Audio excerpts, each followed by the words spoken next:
Welcome back to Rabbit Recaps. Today we will recap a Korean thriller movie, Midnight. It's late at night when a young woman finally leaves her workplace after doing extra hours. A group of guys take the taxi she saw first, so now she's stuck walking home. As she takes the dark road, she's approached by a van, and its driver, Do-shik, offers to take her home. The woman refuses, not wanting to get in a car with a stranger, but after walking a bit more, she hears some weird noises. She turns around to find the van door open and the sound of someone crying and asking for help coming from it. When she comes closer and takes a peek, however, she finds a bunch of clothes and the body of a dead man, because the one making the noises had been Do-shik, who now grabs her and drags her inside to kill her before she can escape. Moments later, after having called 911 and changed into clean clothes, Do-shik receives two police officers while pretending to be incredibly distressed. He points at the place where he left the bodies and pretends he found them there by accident, saying he saw a group of workers stab the woman. Some days later, Kim Kyung-mi is working at her usual desk in customer service. She's a deaf young woman, so she is in charge of taking the calls from other deaf and mute customers by talking to them using sign language through video calls. Just like regular customer service, though, there are rude customers that call her names and give her the finger. After work, she goes to a company dinner even if she can't be part of the conversation. All the men at the table take advantage of her deafness to talk in a rude and inappropriate way about her, but they don't know she can read lips, so in return, she signs back a bunch of insults that they think are compliments. Afterward, she goes to pick up her deaf mother from her own work, a tailor's shop, saving her from almost getting run over by a bike thanks to the sound sensor on her car. Her mother is very happy because she's been paid well this month, and now the two of them can have that vacation at the beach they wanted. It's late at night when Do-shik goes out to find another victim. He sees Kyung-mi leave her mother near an alarm post while she searches for a spot to park and chooses to go after her, but at that moment, Seo-jung appears walking down the same street, so Do-shik decides she shall do instead. He runs and quickly jumps on her, going unnoticed because Kyung-mi's mother is walking the other way and can't hear anything. After she's done with her, he moves to check with the mother, but his plans keep getting interrupted. First, Jong-tak stops by to ask the mother if he's seen his sister, leaving after getting a negative answer, and then Kyung-mi returns from the parking lot. On her way to meet her mother, she sees a white shoe suddenly coming out of a dark alley, and there's also someone calling out for help too, even if she can't hear it. After a second shoe comes out, Kyung-mi decides to enter the alley and finds a crying, bleeding Seo-jung asking for help. Before she can do anything, Do-shik appears with an axe and jumps on Kyung-mi to kill her, but Seo-jung pushes him off, giving Kyung-mi the chance to run. Kyung-mi returns to the street, and when she sees her mom, she chooses to run the opposite way to protect her. She goes back to the parking lot and hides among the cars as she makes her way to the back door, which has a very squeaky handle. As she begins opening it as carefully as she can, Do-shik hears the noise and goes after her, but thankfully, Kyung-mi opens the door just in time. The door is chained on the other side, so she can't open it completely, but the gap is enough for a petite girl like her to go through and leave a bigger man like Do-shik behind. Kyung-mi makes it to her car and calls her mom to tell her to wait for her by the alarm, but right after she hangs up, Do-shik appears on the back seat with a knife in his hand. He makes her drive, but instead of taking him out of the building, she drives toward the wall, stopping right before they crash and using the opportunity to escape. Another running chase begins, and Kyung-mi manages to make it to his mom before Do-shik can catch her. But because Kyung-mi presses the alarm button, Do-shik can't come closer anymore. So while the women wait for the police, he returns to his van. After hiding Seo-jung's body in it, he changes clothes and hairstyle to look like a normal businessman, then approaches the women with a carefree expression. Kyung-mi doesn't recognize him because the killer had been wearing a mask and a hat. So when this man says he's looking for his sister, Kyung-mi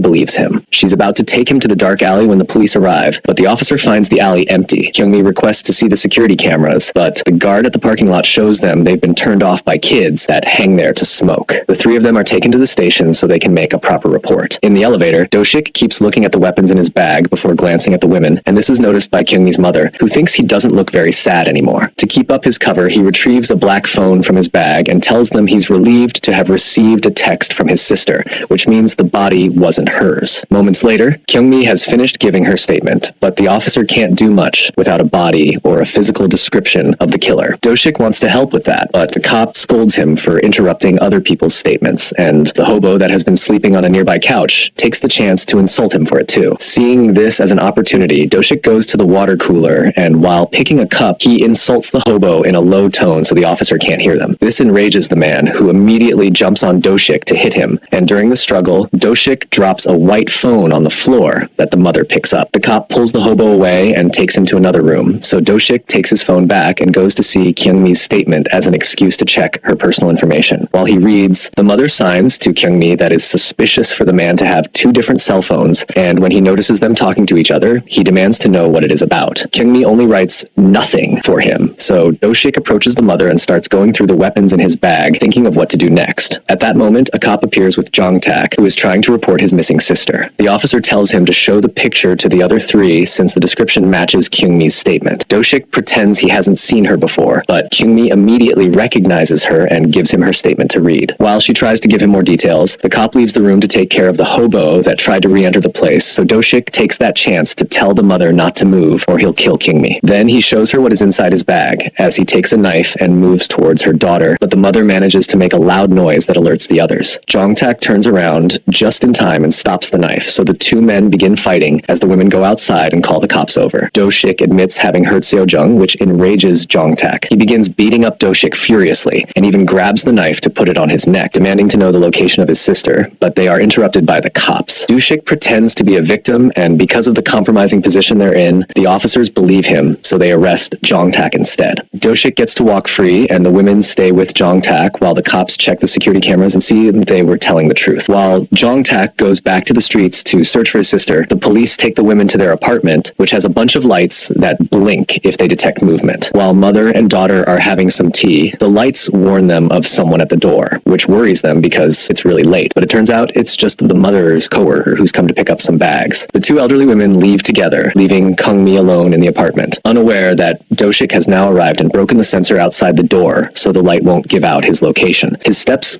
inside are detected though, so when Kyung-mi leaves her room to investigate, Do-shik makes an alarm clock ring to make her think that's what triggered the lights. Afterward, once she is back in her room, he finishes turning off all the other sensors in the house while she texts Jong-tak, who had given her his card in case she needed anything. Do-shik grabs his axe and gets ready to strike, but at that moment, Kyung-mi notices a toy on the dresser is activated, yet the lights don't react to it, so she turns around just in time to dodge Do-shik's attack. She runs to another room and puts a dresser in front of the door before sending a text to Jong-tak to tell him the murderer is here. Then she texts her mom to tell her not to come back, but as the door stops shaking, she gets a text saying she's already there and found the door open. Thinking her mother is in danger, Kyung-mi begins moving the dresser back, but as more texts from her mom asking for help arrive, she realizes they have perfect spelling when her mother usually doesn't type so well. It's then that she realizes Do-shik has her phone, and she stops moving the dresser just in time for him to appear at the door gap. He tries to grab her hand, but Kyung-mi manages to pull it back and lock the door on his face. This doesn't stop him for long, however. Do-shik begins destroying the door with his axe to make his way inside. Not having another way out, Kyung-mi jumps off the window, but Do-shik grabs her by hair as she falls. She struggles against the hold and manages to make him let go, causing her to fall safely on a pile of trash. Kyung-mi begins running again and Do-shik goes after her. Soon Jong-tak finds them and joins the chase too. After running through dozens of blocks, Do-shik corners Kyung-mi in a closed area and he's about to attack when Jong-tak arrives. To stop him from hitting him, Do-shik puts his own knife against his neck and threatens to kill himself, which means Jong-tak would never know where his sister is. With Jong-tak frozen in place, Do-shik sends a text to his phone with Seo-jung's location and makes him choose between the 2 girls. Jong-tak apologizes to Kyung-mi and runs away in search of Seo-jung at the address he was given, Kyung-mi's house. Obviously, Do-shik lied and the place is empty, and Jong-tak only comes across the mother when she comes back. Meanwhile, Kyung-mi tries to use a chair from the trash to defend herself, but Do-shik takes it from her and uses it to pin her to the ground. While he uses the phone to talk to Jong-tak and call him a bad person for having left her there, Kyung-mi grabs some dirt and throws it at Do-shik's face to use the distraction to push him off her and start running again. When she reaches the street where his van is, he sees the door open and Seo-jung coming out of it, asking for help with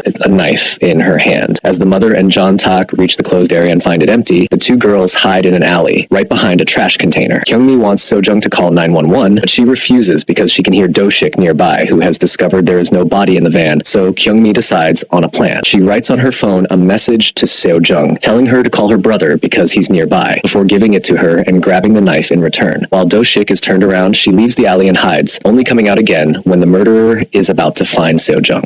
She makes a weird noise with her mouth and shakes a nearby metal shutter, and once he has Do-shik's attention, she puts the knife against her neck, threatening to kill herself and robbing him of the pleasure. Do-shik goes after her, and after pressing the alarm on the pole once more, Kyung-mi begins running, restarting the chase around town, while Seo-jung calls her brother to ask for help. He and the mother go to rescue her with an ambulance, and Seo-jung lets them know the direction Kyung-mi has run toward to save her. This time, Kyung-mi runs towards towards downtown, hoping to have more people around will make it harder to be caught. She crosses the busy street with lots of difficulties since she can't hear the cars, but after a few dangerous moments, she manages to reach the other side and go into a commercial area. She tries asking people for help, but since she can't talk, they ignore her. Doshik is coming closer, so she has no other choice but to take out the knife to defend herself, making everyone step back in a circle around them. A man in the crowd tries to call the police, but Doshik stops him by saying that's her sister who has issues, and the cops would scare her into hurting herself. Kyung-mi uses this moment as a distraction to run away. A moment later, however, the police find her and take her back to Doshik, believing the sister's story. They also give the knife back to him. Once they're gone, Kyung-mi starts crying, and with the few sounds she manages to make, she begs her not to kill him because she still has so much left to do. Not wanting to do this in front of people, Doshik takes her to a nearby ally, and after telling her she almost convinced her, but it wasn't enough, he gets ready to stab her. Thankfully, Jong-tak arrives then and stops him just in time. The two men begin fighting, and Jong-tak manages to grab Doshik with a hold around his neck to choke him. He lets go once he passes out and goes to check on Kyung-mi, letting her know that Seo-jung is safe at the hospital and her mom is nearby. He's suddenly interrupted by Doshik, who only pretended to pass out and is now hitting Jong-tak with empty bottles and various other pieces of trash. Kyung-mi gets him to stop by picking up the knife, so Doshik decides to leave the alley and go after the mother instead. He finds her in the middle of the commercial area and approaches her, asking her to follow him into a dark alley. But at that moment, Kyung-mi sees them and comes after him with her knife in hand. Doshik makes fun of her because she's failed to stab him and only managed to hurt his hand instead. However, that's part of the plan. She's put the knife in his hands and stabbed herself, making it look as if it was him. The crowd steps back, effectively believing the trick and not listening to him when he says it wasn't him. The police arrive then and shoot at the air as a warning, but Doshik won't stop moving, so they shoot him on the body a couple of times. This is still not enough, especially because Kyung-mi provokes Doshik by giving him the finger, but when Doshik is about to try again, Seo-jung arrives and tackles him to the ground where he finally dies. Many days later, Kyung-mi and her mother go to the beach to have the vacation they dreamed of. Seo-jung and Jong-tak join them as well, and after showing them how they've been learning some sign language, the four of them take a picture together. The end. Make sure to like, share, and subscribe. Thanks for watching.